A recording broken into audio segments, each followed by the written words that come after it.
7 seconds, all of which has popped up on Netflix this week. I believe this is a Fox show, but I don't know if it was an FX or a Fox. No. Oh, it was made by no, Fox 21, wasn't it? No. Well, That's the production company. Yeah, that's what I'm saying. Fox 21. So who's But showing it in America? It's a Netflix original. A Netflix original. Right, okay.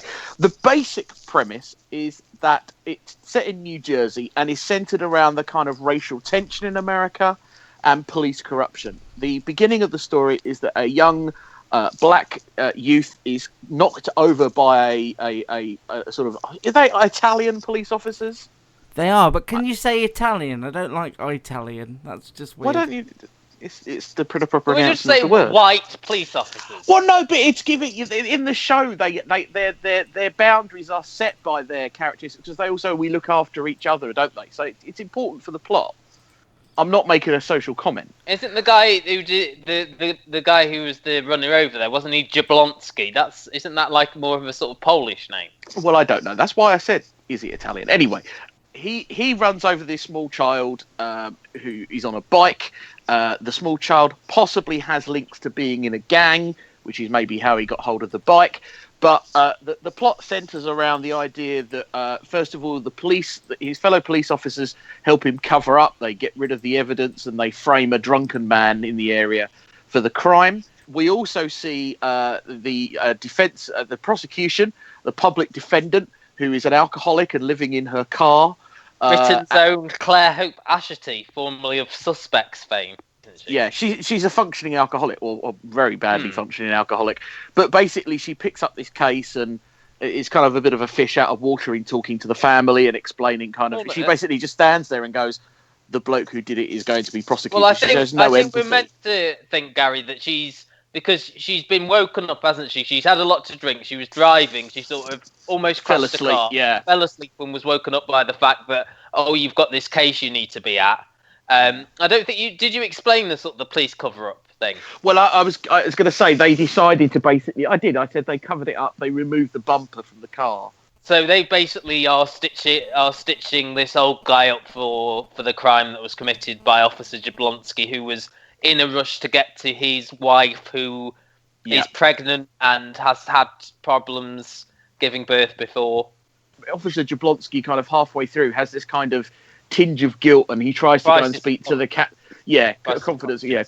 And he tries to go and speak to the captain, but the message doesn't get to the captain. It gets to his superior, who meets with him in a kind of like shady way and said, look, we look after our own, but if you go above my head, you'll see some problems. And that, if you admit to this, because he goes to the hospital, doesn't he, at one point? That's right, yeah. If you admit to this, then you're basically going to be the sort of scapegoat for all the white police officers who've been involved in the deaths of black teenagers, like in Ferguson and Baltimore and things like that. So it is that bit of sort of political message that they've got in this, as well as the sort of as you say, the interlocking stories to do with this death. Or he isn't actually dead, is he? No, he's in a coma and may not ever be able to breathe on his own and things like that. You follow the family, you follow the Jablonski character and the police officers covering up, and then you follow, as you say, the prosecutors as well. This guy called Fish. And the episode ends with her going into the hospital because she drops all her paperwork and she has to go back. And she sort of seems to have a kind of like an epiphany of like looking at the young boy on the life support. She seems to have some sort of realization that she's not using her skills or ability to help him, that basically she is just being led by these police officers. And it kind of feels like the rest of the series will be an unpacking of whether she's going to try and get to the bottom of what actually happened. And the reason that I struggled with things at the beginning, because I didn't feel the beginning of the episode was particularly well done or very good. And I only really think I got into it and really understood about what was going on towards the sort of latter third. But I really did like this, and I had no expectation going in. But I feel like, I know I've got a heavy kind of lot of what on at the moment, but I felt like this was unique. This is going to be one story going through, I think it's about 16 episodes. And this is from the people who did the American version of The Killing, isn't it? It's 10 episodes in total. I really feel like I want to invest a bit of time in this. I feel like that, that there's a good story here, and I want to see it out. What Matt? What were your thoughts? I enjoyed it. I thought it did have the feel of the sort of the Nordic noir with these sort of different stories coming together.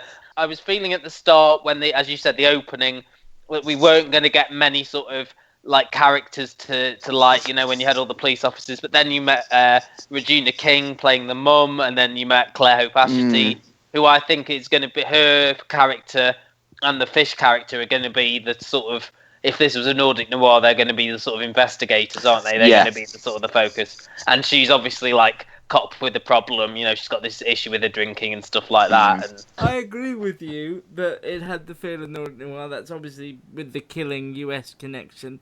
And I applaud it for what it was trying to do. For me, there was too much going on, which is not a bad thing, but it's just that not enough of it was interesting for me. It struggled to hold my attention.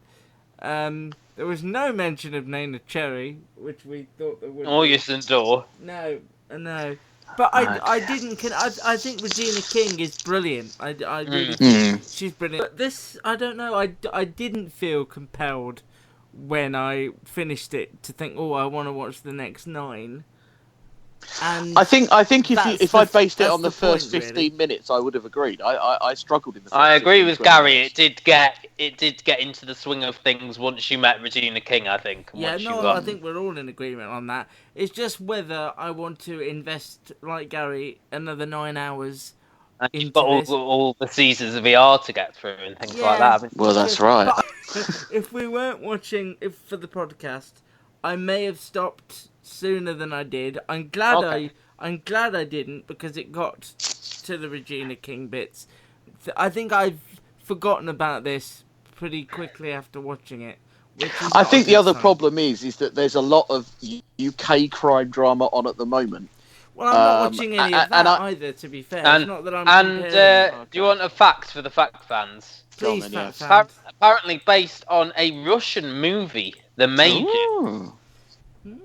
Okay. It's almost as if I've got Wikipedia open. So you can watch all of 7 Seconds on Netflix now.